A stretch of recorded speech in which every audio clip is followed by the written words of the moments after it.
Kjo piktur paraqet një klaun me një shprehje të trishtuar në fytyrë. Edhe pse klaunët zakonisht përfaqësojnë gëzim, argëtim dhe buzëqeshje, në art ata shpesh përdoren për të shprehur kontrastin mes pamjes së jashtme dhe ndjenjave të brendshme. Në këtë rast, klauni ka sytë e lodhur dhe të trishtuar, që japin ndjesinë e melankolisë ose dhimbjes së fshehur, grimin e bardhë dhe të kuq që krijon një maskë të gëzimit të detyruar, ngjyrat e forta dhe kontrastet që theksojnë konfliktin e brendshëm mes dritës dhe errësirës emocionale. Ky lloj portreti shpesh përfaqëson temën e njerëzit që fsheh dhimbjen pas një buzëqeshje, një metaforë për jetën e përditshme ku shumë njerëz mbajnë maskën e gëzimit për të fshehur vuajtjen apo vetminë e tyre.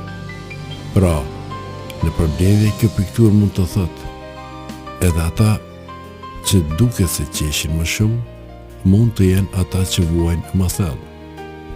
Klauni në këtë pikturë paraqet dualitetin emocional të njerit, kontrastin mes asaj që ndjejmë brenda dhe asaj që tregojmë jashtë. Maska e buzëqeshjes simbolizon mënyrën se si njeriu fsheh dhimbjen për të mos u dukur i dobët apo për të mos shqetësuar të tjerët.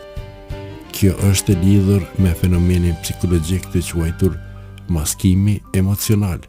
Pra, kur njeriu fsheh emocionet e vërteta për të ruajtur një imazh të pranueshëm shoqërisht. Sytë e klaunit janë të lodhur, të mbushur me një tështim që bie në kontrast me ngjyrat e forta dhe grimin e tij.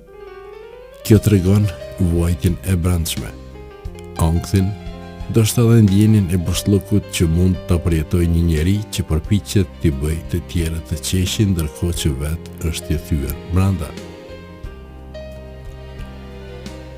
Ngjyrat dhe furça e trazuar tregojnë tension, lëkundje emocionale dhe një shpirt që kërkon paqe, por nuk e gjen.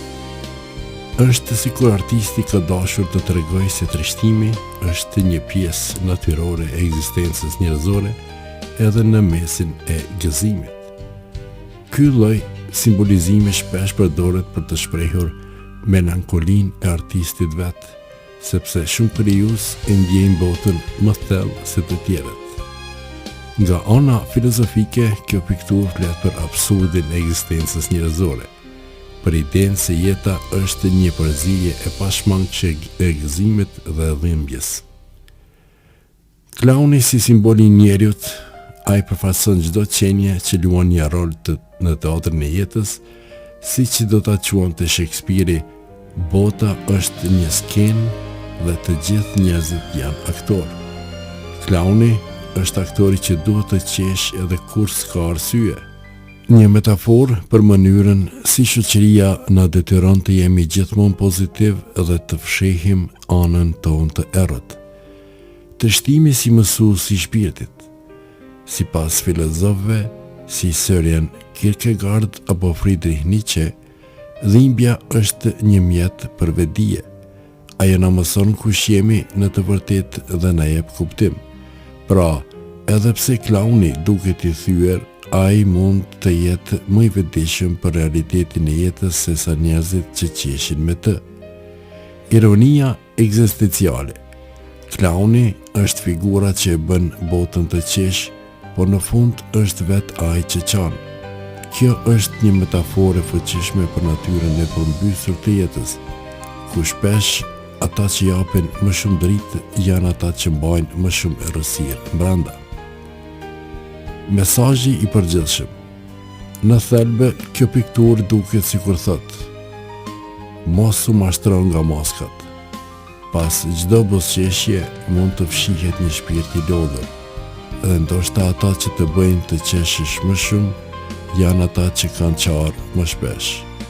Lexoj Hysni Valiu.